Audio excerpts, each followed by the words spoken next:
7월 14일 한겨레 뷰리핑입니다. 안녕하세요. 저는 진행을 맡고 있는 한겨레 정치부 하호영 기자입니다. 화요일에 함께하는 분들 나오셨습니다. 이세용 논설위원 나오셨습니다. 네, 안녕하십니까. 예, 권태호 편집인 나오셨습니다. 네, 안녕하세요. 여선웅 더불어민주당 부대변인 네, 나오셨습니다. 안녕하세요. 네, 예, 오랜만입니다. 반갑습니다.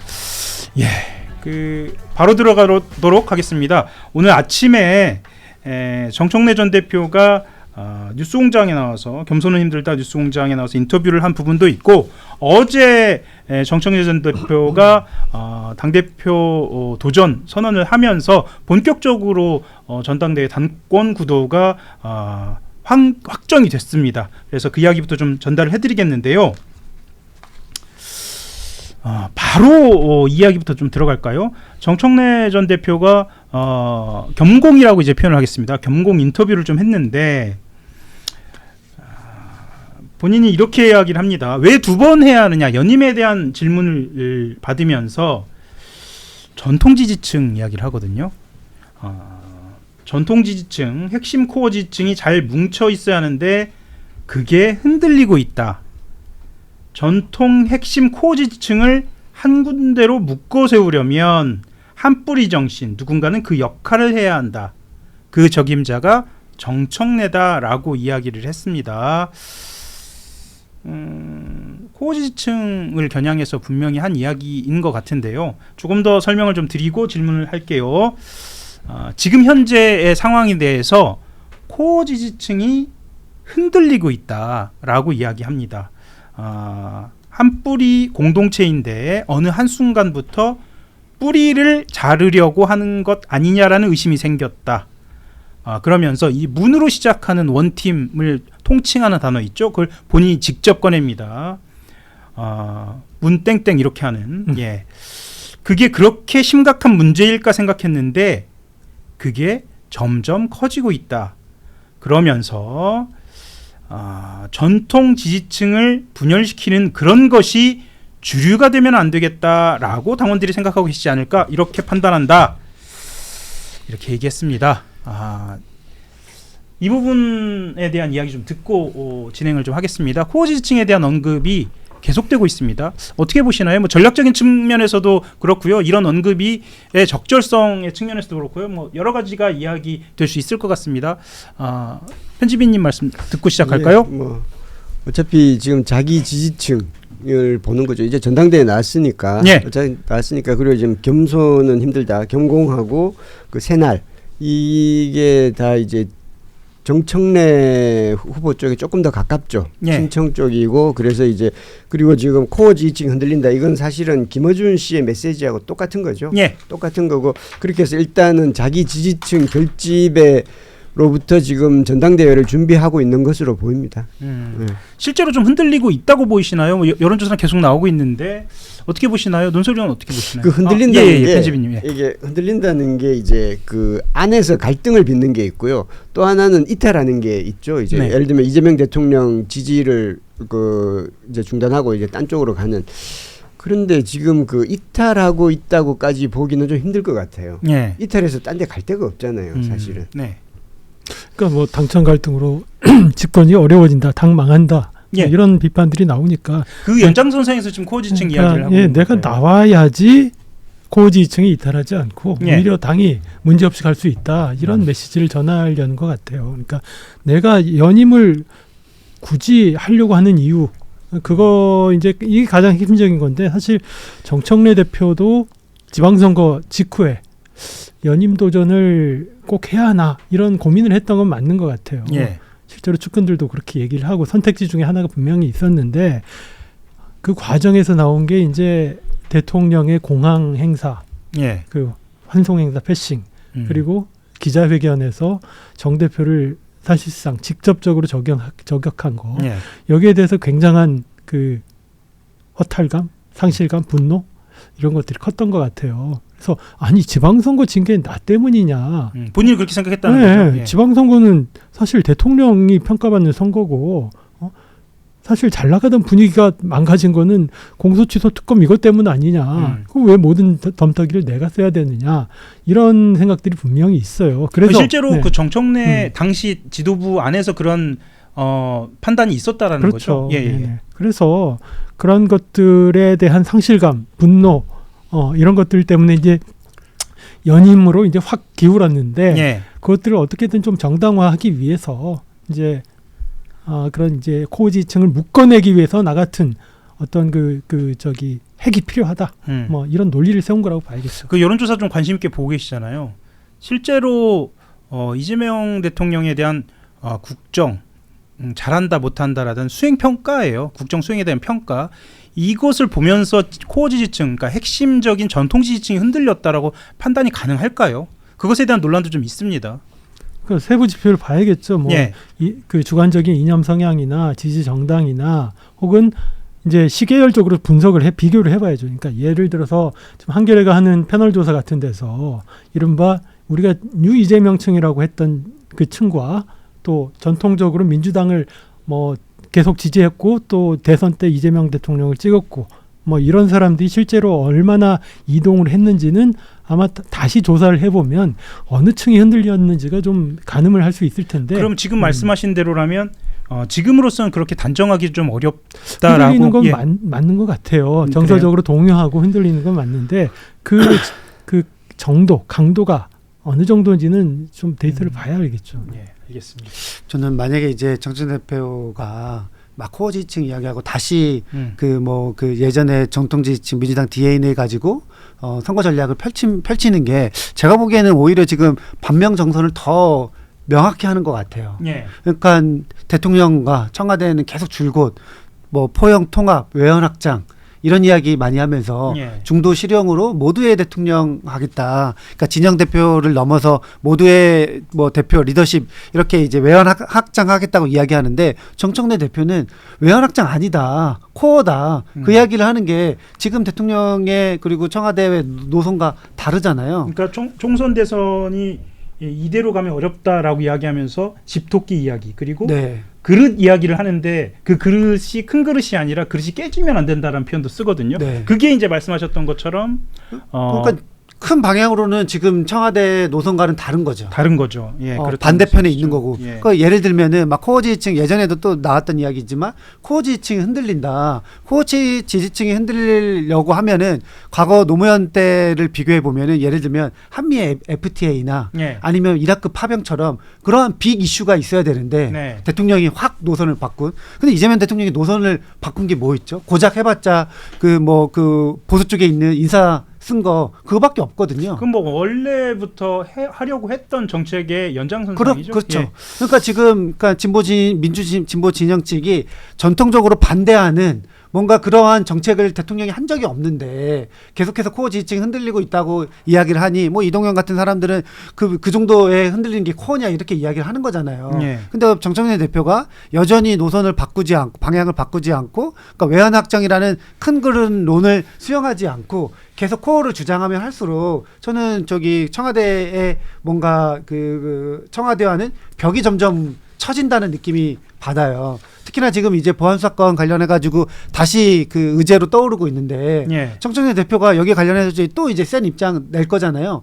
내고 있고 여전히. 내고 있죠. 보안 수사권 이야기는 조금 이따가 좀 본격적으로 좀 해보기로 하고요.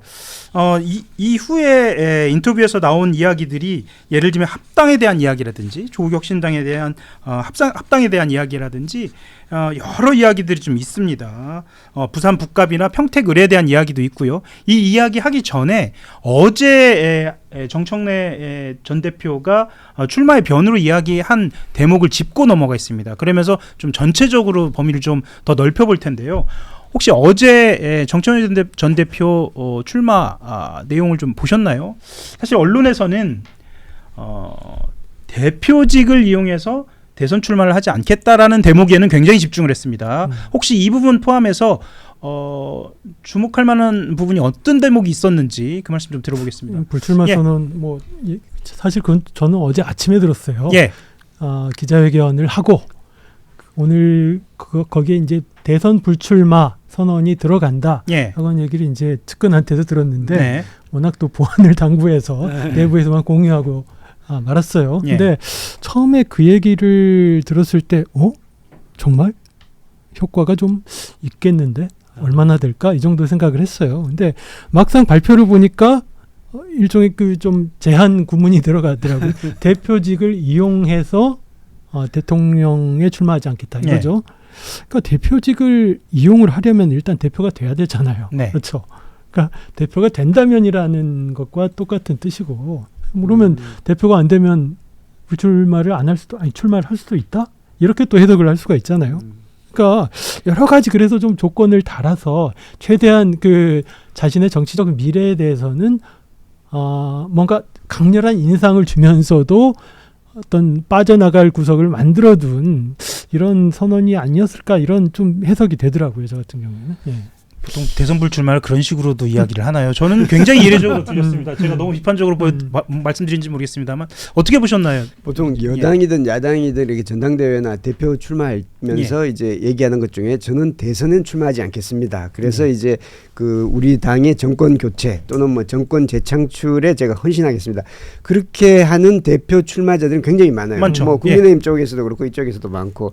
그런데 그리고 또 하나 지금 이거는 대표직을 이용해 대선 출마하지 않겠다 이렇게 조건을 달아서 하는 경우는 잘 없고요. 그리고 두 번째는 지금 집권 1년밖에 안 됐잖아요. 1년밖에 안 됐는데 뭐 대선에 출마하지 않겠습니다.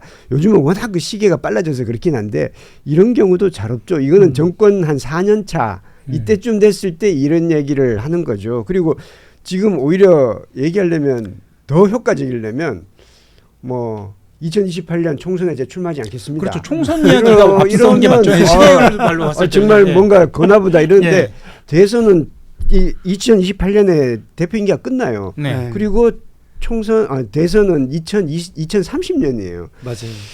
그 사이에 무슨 일이 일어날지 이거는 그리고 이게 정치적 효과가 있어야 되잖아요. 내가 이렇게 했을 때는 이제 정말 배수진을 쳤구나라고 해서 표에 좀 결집 효과가 있어야 되는데 정치적 효과도 이게 있을까? 지금 당장 이런 얘기가 나오잖아요. 하겠다는 거야, 안 하겠다는 거야라고 해서 별로 효과 측면에서도 조금 지금 다급하구나라는 그런 생각을 들어요. 오히려 다급하구나. 다급하게 되면 판단력이 흐려지고 네. 이게 결정을 자칫 좀 서툰 결정을 하게 되거든요. 그 첨언을 하자면 대표직을 이용해서 대선에 나가지 못하게 하는 장치들이 이미 민주당의 당헌 당규에 있습니다. 네. 네.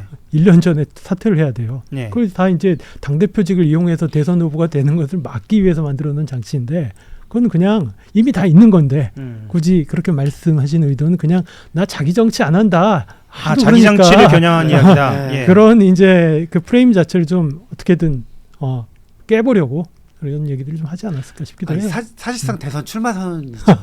네. 네? 대선 출마 선언. 예. 대표직을 이용해서 대선 출마 안 하겠다. 대표직을 이용하지 않고 예. 대선 출마를 하겠다. 그러니까 난 대표직 없이 그냥 대선 출마하겠다는 거잖아요. 지금 뭐 어쨌든 지금 정청래 의원이 이번에 민주당 1기 당대표를 하면서 네. 대선에 갈 수도 있겠구나 이런 생각은 사람들이 이제 많이 좀 했잖아요. 당내에서도 그런 분위기가 좀 있었나요? 당대표를 하고 있으니까 어쨌든 예. 당대표는 대권 주자인 거죠. 예. 그러니까 그랬는데 대선 출마를 사실은 한다고 선언한 거잖아요. 이 대표직만 이용을 안 할 뿐이지. 그렇게도 보시는 분이 네. 있겠군요. 그리고 예. 또 두 번째는 어떤 저 말에 또 약간은 조금 비판적으로 보는 사람들은 예. 그럼 누구는 대표직을 이용해서 대선 출마한 사람이 있는 거야? 거기까지 가나요? 왜? 예. 그러면 뭐 이재명 대통령 저격하는 것처럼 느끼는 사람들이 있어요. 대표직 바로 끝나고 대통령 선거 나갔잖아요. 실제로 제가 커뮤니티를 들여다 보거든요. 그러니까 뭐 여러 커뮤니티 다 네. 들여다봅니다. 정청래 당대표가 가는 커뮤니티도 보고 뭐 그 반대편에 있는 의견 그룹도 보는데 지금 방금 말씀하신 이야기는 커뮤니티에 좀 이야기가 좀 있더라고요. 그렇죠. 예. 그러니까 대선 출마 이야기하는 거에 대선 출마한다고 한 거니까 대표직만 이용 안 할 뿐. 그래서 오히려 이 조건을 내건 거, 당대표직을 이용해서라는 조건을 내건 것이 문재인 대통령 전 대통령이나 이재명 대통령이 당대표직을 하면서 그것을 이제 여러 가지 이 장치가 그때 당시에는 말씀하셨던 것처럼 없었잖아요. 그때는 조기 대선 때문에 그런 거예요. 그렇죠. 조기 조기 대선 대선이 때문에 1년 전에 그렇죠. 할 수 없었던 예, 거고. 그런 그렇죠. 상황에서 대선으로 직행한 상황을 두고 그것을 염두한 것이라면 이건 메시지가 좀 잘못된 거 아니야? 이런 이야기도 그렇죠. 커뮤니티에 네. 있다라는 거 좀 말씀을 좀 드리고요. 또 그리고 아까 잠깐 말씀을 우리 편집인이 말씀하셨지만 그래서 이제 당연히 기자들이 묻습니다. 자, 그러면 기회가 와도 대선에 출마하지 않겠다는 뜻이냐 이렇게 물어보니까 정청래 전 대표 이렇게 얘기합니다. 제가 말한 대로 잘 해석해 주시길 바란다. 이렇게 얘기를 합니다. 언론에는 굉장히 친절한 태도는 아닙니다. 계속. 예. 뭐 저렇게 답하는 게 정석이죠. 뭐. 정석인가요? 예, 정석으로 비춰지기도 줄 수도 있을 것 같습니다. 네. 그런데 저는 이 기회가 와도 대선 출마하지 않겠다라는 뜻이다라고 했을 때 정말 대선에 출마하지 않겠다라는 뜻이었다면 대선에 출마하지 않겠다는 뜻입니다라고 얘기하는 것도 언론을 대하는 태도라고 좀 생각을 하거든요. 이렇게 두루뭉술하게 이야기하는 게 너무 반복되다 보니까 언론이 정청래 대표에 대해서 그다지 우호적이지 않다라는 이야기를 친천계에서 많이 이야기하는데 이렇게 언론에 대하는데 어떻게 언론이 더 어떻게 질문을 해야 하는지에 대한 궁금증도 좀 있고요. 그리고 특히나 어제 밤 새날 오늘 오전 겸공 오늘 오후 박시영 TV 나가면서도 다른 언론에는 등장하지 않거든요. 이런 부분에 대해서도 한번 짚어보고 넘어가야 할 것 같습니다. 그리고 저는 한 가지 또 그 이세영 논설위원님께서 자기 정치 이야기를 했잖아요. 예. 지금 그 정청래 의원님이 여기에 대해서 엄청나게 약간 좀 스트레스를 받나 봐요. 그래요? 자기 정치에 대한 변명이 요즘에 너무 많습니다. 사실은 이 대선 발언도 굳이 할 필요가 없는데 뭐 아예 그냥 깔끔하게 배수진 같은 느낌의 대선 불출마도 아니고 대선 출마인데 대표직을 이용 안 할 뿐이니까. 근데 이것도 결국에는 자기 정치 때문에 나온 변명 같거든요. 그러니까 그 자기 정치가 왜 정청래 전 대표의 약점이냐면은 어쨌든 여당 국회의원이 여당 정치인의 자기 정치는 결국에는 대통령이나 아니면 당, 결국에는 대통령이죠. 대통령과 다른 길을 가겠다고 선언한 것처럼 보이는 게 자기 정치처럼 보이거든요. 근데 지금 정청래 대표의 길은 계속해서 정부 청와대와 약간 반대되는 길을 갔기 때문에 여기 대해서 본인은 계속 친명하고 대통령과 의리를 지키겠다고 이야기는 하지만 사람들은 그렇게 안 보니까 계속 변명처럼 뭐 말끝마다 이재명 이야기 나오고 수십 번. 그리고 뭐 이런 것처럼 뭐 자기 정치 안 하겠다는 비판 가지고 또 욕먹을까봐 또 이렇게 막 하다 보니까 계속 실수하는 것이 아닌가 지금 싶어요. 의리 이야기를 하셨는데 어제 제가 또 새날이라는 유튜브를 보지 않았겠습니까? 보니까 이런 이야기를 합니다. 이재명 대통령께서 저를 어떻게 생각하고 안 하고는 두 번째 문제다. 저는 실제로 끝까지 남아서 의리를 지키고 믿을 만한 사람은 정청래라고 생각한다라고 얘기했는데 두 번째 언급한 의리를 지키고 믿을 만한 사람은 정청래다라는 게 아니라 것보다 이재명 대통령께서 저를 어떻게 생각하고 안 하고는 두 번째 문제다. 전 여기에 좀 방점이 찍힙니다. 그러면 이재명 대통령의 생각과는 무관하게 자기가 의리를 지키는 방법론이 따로 있다라고도 좀 보여져요. 당원들의 요구대로 하는 게 자기가 의리를 지키는 거라고 계속 생각하시잖아요. 그게 말씀하셨던 것처럼 검찰 개혁과 그런 관련된 거죠, 문제하고도 관련이 돼 있겠죠. 좋습니다. 혹시 이 외에도 혹시 어제 당대표 출마 선언 그리고 그 이후의 메시지 뭐 자기 정치 관련해서 이런 말도 했잖아요. 뭐 최악의 자기 정치는 선거 때 탈당하는 거다. 그 말씀도 지금 드리려고 했는데 그것도 인상적이었죠. 그렇죠. 그러니까 정 대표는 자기 정치라고 하는 걸 자기의 행동의 폭을 제한하려는 어떤 그 악의적인 프레임으로 보는 것 같아. 그래서 그걸 어떻게든 깨보려고 하는 거고, 뭐 그 안에 들어가 보면 사실 따지고 보면 정치가 자기 정치 아닌 게 뭐 어디 있냐?